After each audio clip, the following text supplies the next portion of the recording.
Hello Year 12 and welcome to Changing Places number 5. Now today we're going to look at meaning and representation of places through different artistic forms and different data forms. So let's get started. Now, as we go through the different representations of place, you need to consider how reliable certain representations are. So today we're going to look at song, poetry, literature, art, questionnaire data and word clouds. So our hypotheses that we'll set today is artistic representations of place are accurate. So for instance, film, song, literature and art, etc. To what extent do you agree? And the whole time you should be considering artistic representation versus cartographic, so map representation and data statistical representation like the census, for instance. So we'll do a quick recap. So I want you to just think about how we define places. So our location just literally describes whereabouts something is or a place is on a map. But to gain an actual sense of place, it must have that meaning. A quick recap as well on your topophobia, topophilia. And I want you to pause me here and think about a personal example for both of these. I want to remind you of the concept of insider and outsider, and I'd like you to pause again here and think about where you would class yourself as either an insider or an outsider and why. I also want you to think back to some of our previous undergraduate reading, so looking at the place attachment model that you can see on here and all of the different factors that actually create those bonds for individuals and make places and environments more meaningful than others. And then lastly, I just want you to remind yourself of those different types of bonds and relationships that we have, and maybe ponder just quickly on some of those relationships that you feel strongly about certain places and why. So how can place be represented? Now when we look at these, I need you to obviously make notes on the different representations, but always be thinking and questioning the accuracy of these representations. So on the screen at the moment, you can see the emptiest OS grid square on the map. Now, this is in Ousfleet in Lincolnshire. Now, it doesn't look like much is happening here at all. So, from this cartographical representation, you might not take much. You might think that it's a very, very quiet area. You can obviously see a little bit of linear ribbon development there along the road, but other than that, very blank. Now, here's a little article I found about literally a dead end that meets its expectations. So it's the most blank grid square on the map of the whole of the UK. And from this image too, it does look very, very isolated and desolate. Now, we need to think about how accurate Ordnance Survey maps are. So I want you to create a mind map of other ways we can represent place, and maybe in more subjective ways other than just using maps, because this doesn't take any emotional attachment or meaning to an area.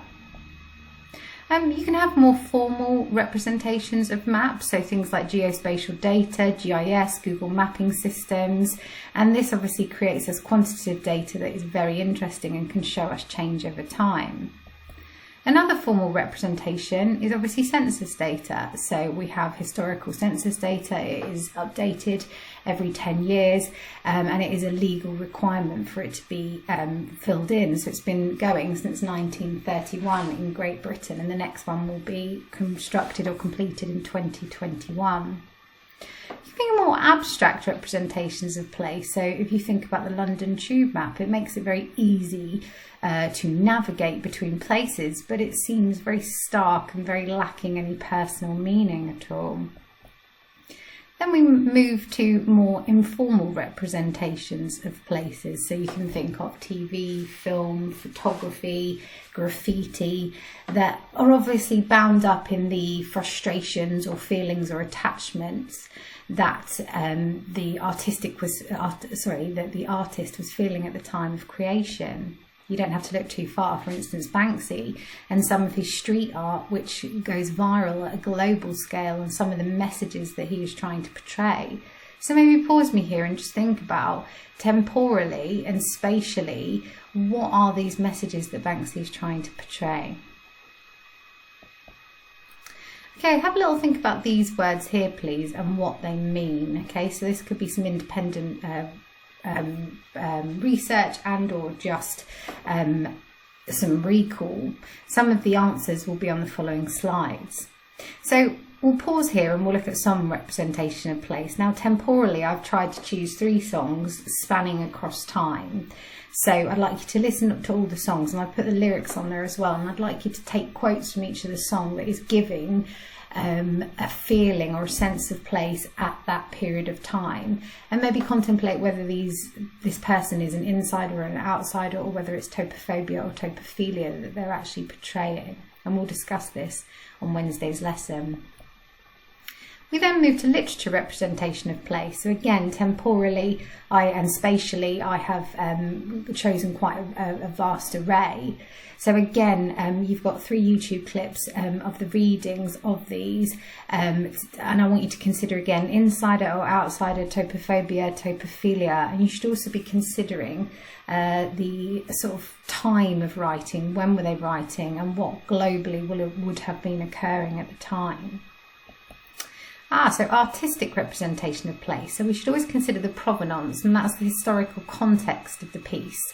So, for instance, with Waterloo and Monet at the top there in 1903, he was writing at the time of immense industrialisation, and that's certainly depicted in the piece of art here. So I want you to look at the 3 over time and consider what kind of messages that this is portraying about London. Next is film. So again, pause here, and I've got the trailers for 3 different films spanning time and space. And I want you to think about what kind of feeling or sense of place they give you about those locations. So we come to the question or hypotheses. So artistic representations of place are accurate. To what extent do you agree? Now, I'd like you to write a little 300-word piece for me on this one, directly addressing the accuracy of these representations. Now, you don't need to talk about all of them, but it might be worthwhile using quotes and using, obviously, your key vocabulary within this. Okay, so just on that note, just a little bit more information. Think about New York, one of the most media represented places on earth, and how some of these stories told through media actually make you feel about the place. So again, it could be that it's quite a tourist gaze. So if you have a look at some of the travel brochures, for instance, they ask you to go to obviously some of the most iconic areas in New York, and might give that tourist gaze, because surely not every area of New York is as wonderful and picturesque as portrayed in the media. Socials, your social medias, how they represent places. Never have we ever been so interconnected with regards to our sharing on the internet of our senses of place. Obviously, you can check in as well. So on Facebook, obviously you can see how many people are checking in at certain airports, hubs, not at the moment, but historically, to see these really iconic places. And social landmarks. So nowadays, you don't take a picture of the actual landmark, you take a picture of your face in front of it, which is interesting, and then share it and just say, look where I've been, isn't it amazing? So for the following landmarks, I'd like you to assess how that would affect the representation of place. So I want you to have a little look here, and I've spoken about tourist gaze a little bit there. I've put a definition of it by John Urey, who came up with this idea. And I want you to think about what kind of sense of place these landmarks are having and why they're there. So take you to the Angel of the North in Gateshead, just before you get to Newcastle. You've got the World Trade Center, New York City, also known as the Freedom Tower, built almost in the backlash, obviously, of the Twin Towers. But what are they representing here? Is it the strength? It's supposed to be the most indestructible building in the world. Got the Taj Mahal there, and some interesting tweets of people going there. What an iconic landscape of power. Christ the Redeemer. And again, people proclaiming that this place could be on their bucket list. I must see this place. Look at it. It's stunning. Another stunning architectural delight here of the award-winning sculpture in Haverhill. So what places and landmarks are on your bucket list? I want you to think about why they're on there and what is it that has made you desperately want to see these. So I've put beneath from PlacePass a logarithmic scale that is showing where most people want to visit before they kick the bucket. I wonder if any of those are on yours. So just before you attempt the exam question, I just want you to read through pages 90 and 91 of the textbook just to understand how place can be represented. As there's a couple of other exam questions, nice little simple ones. There's a 3 marker I'd like you to have a go at, and then you can self-assess using the mark scheme here. Slightly more difficult one because now we've got 2 figures. It's an AO3, so we really need to show the connections between figure 4A and 4B. Look at the endogenous factors, so the relief and topography and the slate that is making this very linear place here, because obviously it can't grow an urban expansion because it's actually entrapped between the sort of the valley that it is within. So have a go at the exam question, have a think about it, and use the obviously pictorial evidence, the qualitative evidence that you can see on here, and then again you can self-assess that using the mark scheme. Ah, I love this one. So this was from 2019. So have a listen to this song. It's by Pulp. It's called The Wicker Man and it's about Sheffield. I want you to think about what kind of representation of place they're giving here. Is it topophobia, topophilia? Are they insiders? Are they outsiders?